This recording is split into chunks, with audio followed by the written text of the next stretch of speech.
પરમાર છે। હું ગાજન ગામનો રહેવાસી છું। અલ્પેશભાઈ દિવાનસિંહભાઈ પરમાર કરીને આ શખ્સ છે। અમારા ટોટલી કુટુંબજનોને એક સામાજિક અતત્વ તરીકે વ્યવહાર કરી દારૂ પીને એકદમ લુખ્ખાગીરી પોતાની ગાડી દ્વારા હુમલા કરવા, રાતે તલવાર લઈને સમસ્ત પરિવારજનોને હેરાન કરવા, મારી નાખવાની ધમકી આપી, આવું બધું અકૃત્ય કરવાથી અમે લોકો હેરાન થઈ આજે સબલપુર પોલીસ સ્ટેશન અરજી આપી છે અને એસપી કચેરીએ અમે લોકો સૌ સમસ્ત પરિવારો જોડે થઈ અને એસપી કચેરીએ બી આજે અરજી આપવા માટે આવેલ છીએ। બિપિનસિંહ બાદલસિંહ, ગામ ગાજણ, તાલુકો મોડાસા, જિલ્લો અરવલ્લી। આ મારા જે લગ્ન પ્રસંગ હતો મારી બહેનનો, ત્યારે અમારા કાકાનો છોકરો જ પોતે આવી અને ગાડીથી અમારા મંડપ પર હુમલો કર્યો, ઘર ઉપર, અને બહુ નુકસાન બહુ કર્યું।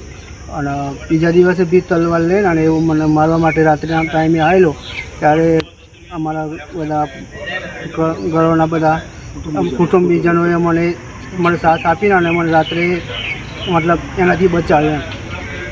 તમે ફરિયાદ આપી ખરી? અમે ફરિયાદ આપી મતલબ સબલપુર પોલીસ સ્ટેશન, અને હવે એસપી કચેરીએ પણ અમે અત્યારે આપવા માટે આવ્યા છીએ।